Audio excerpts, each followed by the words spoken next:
Bienvenue à tous. Le changement climatique et la dégradation de l'environnement constituent les plus grands enjeux de notre temps. La transition vers une économie plus verte est censée garantir dans le futur des dizaines de millions d'emplois durables. Mais comment les jeunes peuvent-ils tirer profit de cette nouvelle dynamique au Togo? Le gouvernement appelle la jeunesse à développer les compétences vertes et c'est ce dont nous parlons sur ce plateau avec Régis Bachassi. Vous êtes le directeur, le président du Conseil national de la jeunesse au Togo. Merci d'avoir répondu à notre invitation. Merci beaucoup, Monsieur Gaëtan Payiba. Alors, Monsieur Bachassi, à l'occasion de la célébration de la Journée internationale de la jeunesse, les jeunes ont été appelés à développer les compétences vertes. J'ai envie de vous poser la question, en quoi cet appel était-il important en ce moment? Merci. Comme vous l'avez su évoquer, le thème de cette célébration de la Journée internationale de la jeunesse 2023 était axé sur la création d'un futur durable avec les compétences vertes. Et justement, le gouvernement a appelé la jeunesse, elle a exhorté à développer ces compétences vertes. Euh, En effet, ce thème nous montre la voie vers la création d'un développement durable qui nécessite forcément le développement de compétences vertes. Lorsqu'on sait que notre monde est affecté par de profonds déséquilibres, notamment sur le plan environnemental, vous venez de l'évoquer, la dégradation de l'environnement, la désertification, la pollution des eaux, l'épuisement des ressources, les inondations, et que sais-je encore, avec des implications à la fois socio-économiques et sécuritaires.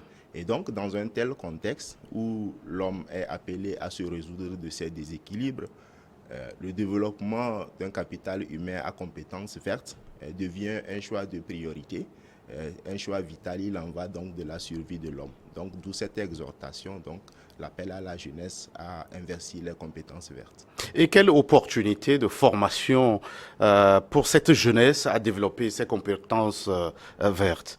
Et il faut d'abord souligner que les compétences vertes s'appliquent dans les domaines de l'agriculture, les domaines de la météorologie, les domaines de la géographie, de la biologie, de la préservation des écosystèmes terrestres et aquatiques et de la gestion également des ressources. Et donc, des ressources naturelles, bien entendu.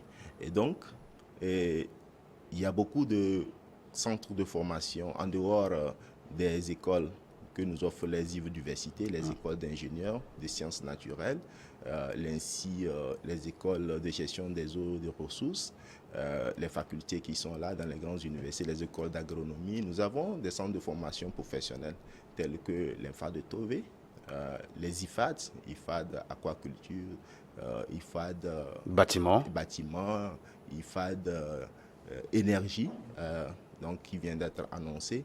Et donc, ce sont ces centres qui permettent aux jeunes aujourd'hui d'accéder à ces compétences vertes valorisantes de l'économie verte.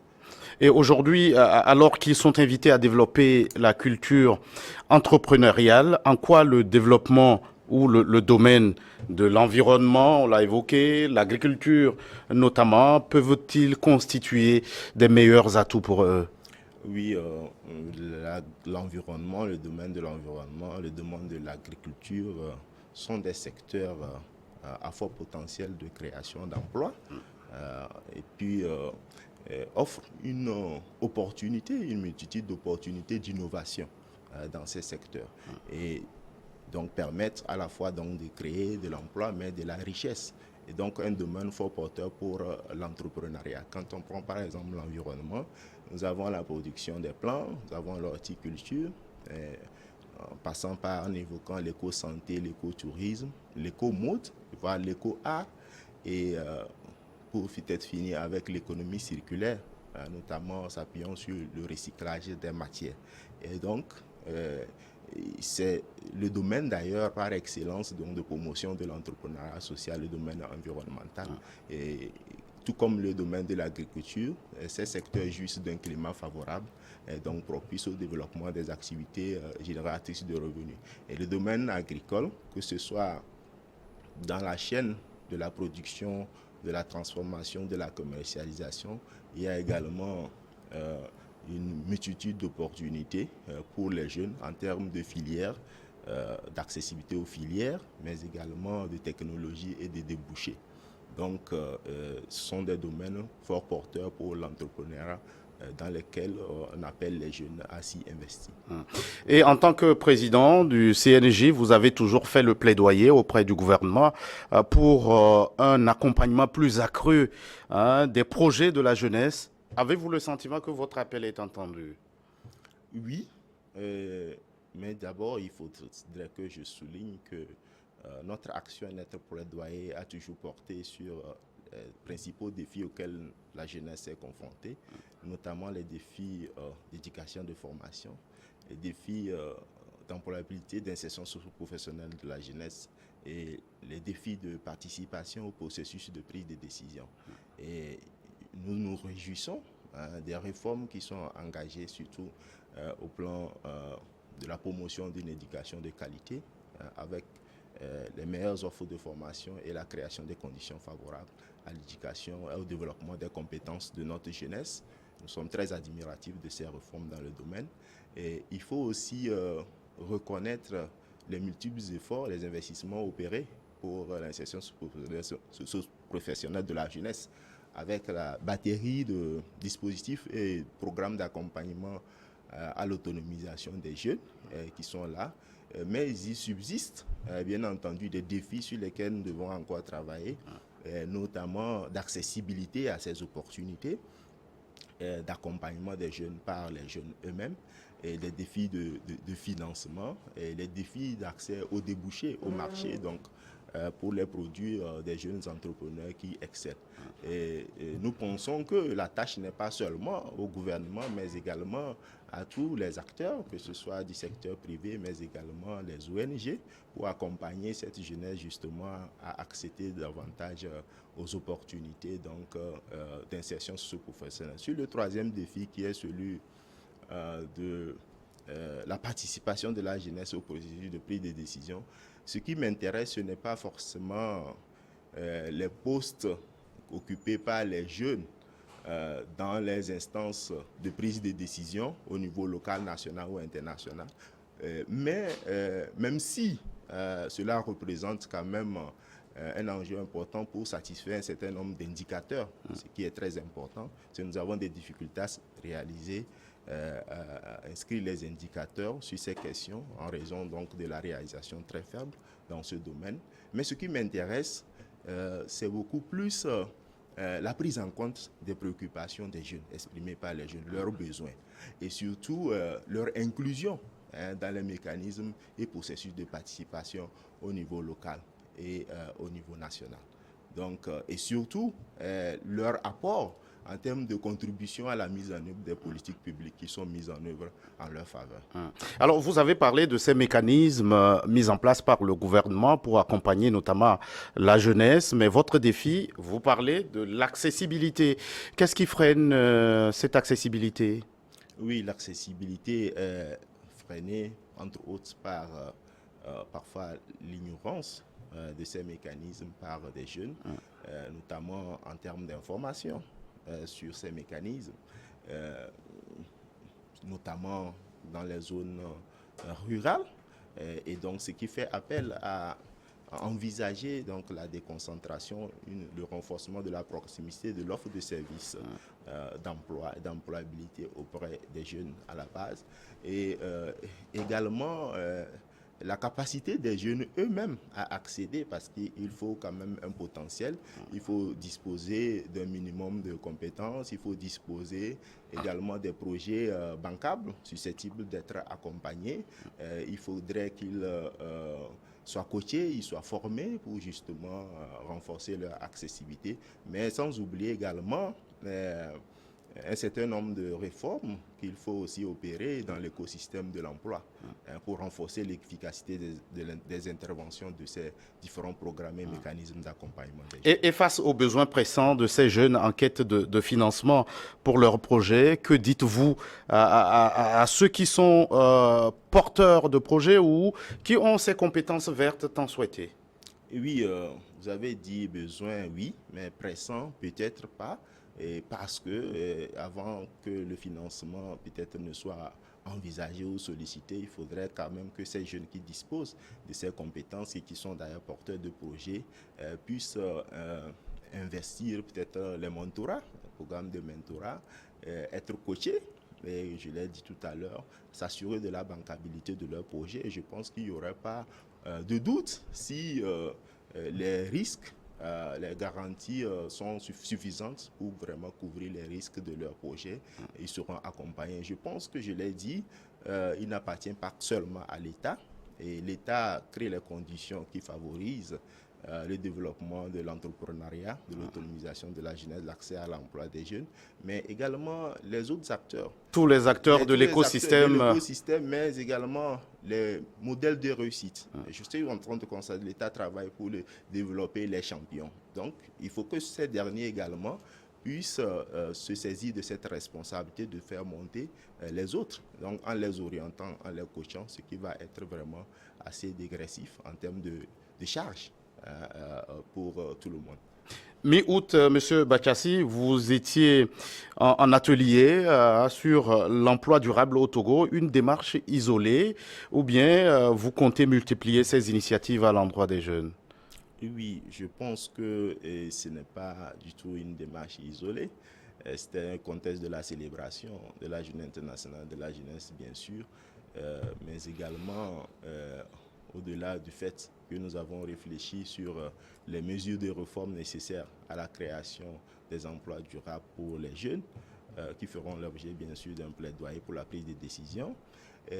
Nous envisageons, nous avons même déjà le 21 août, au lendemain, mis en place des cadres de réflexion sur les concertations thématiques sur ces questions, bien entendu, pour une meilleure coordination des interventions des jeunes sur les questions d'entrepreneuriat, d'employabilité, de développement durable et de compétences des jeunes, et également pour faire des propositions idoines. Donc, Oui, justement, quelles sont les recommandations issues de ces rencontres? oui, en termes de recommandations, la première serait bien entendu qu'il faudrait évoquer, c'est la mise en œuvre justement des réformes issues donc de ces échanges-là sur l'écosystème de l'emploi pour accroître donc la capacité de création des emplois et l'offre de formation adaptée aux besoins du marché du travail. Mais également, entre autres recommandations, les jeunes souhaitent par exemple une meilleure accessibilité aux écoles et centres de formation professionnelle que nous venons de citer, pour un accès à un plus grand nombre de jeunes, pour que beaucoup de jeunes accèdent à ces compétences vertes. Donc, par exemple, l'école des ingénieurs, de l'INSI, les IFAD, que leur capacité d'accueil soit beaucoup plus accrue. Et peut-être pour ajouter une dernière recommandation, l'investissement qui sont opérés dans l'économie verte puisse favoriser davantage le renforcement des transferts technologiques pour un meilleur accès aux compétences vertes aux jeunes. Alors, parmi vos démarches, il y a quelques années, vous lanciez ce que vous appelez le dialogue intergénérationnel. Est-ce qu'il peut être aussi servir de cadre de discussion autour de ces préoccupations dont on parle concernant la jeunesse? Oui, vous avez dit préoccupation de la jeunesse, mais il faut aussi souligner une grande part de responsabilité des jeunes pour peut-être analyser le fait que malgré la multitude de réformes et des investissements qui sont opérés, les programmes de jeunesse qui sont offerts et qui sont offerts, et les jeunes n'arrivent pas à accéder et éprouvent toujours des difficultés.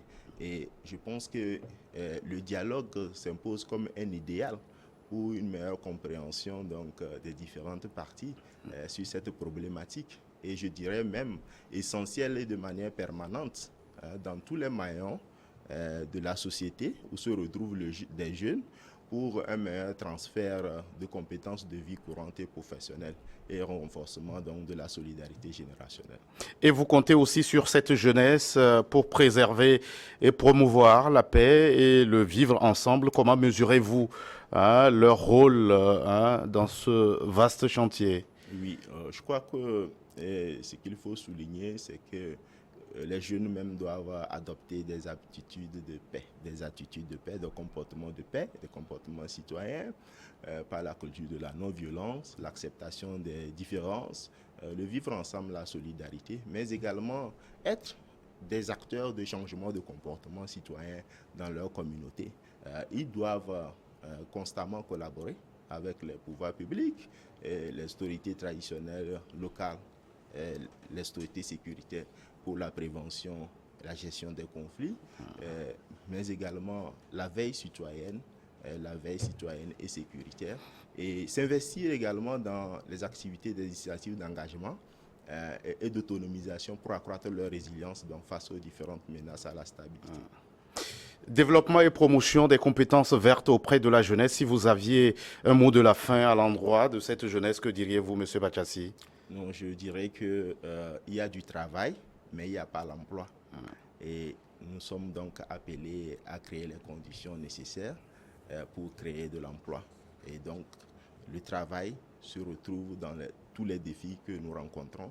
Et nous avons des opportunités qui nous sont offertes et nous devons les saisir. Et nous avons besoin de développer donc un savoir-faire, un savoir-être et être résilient.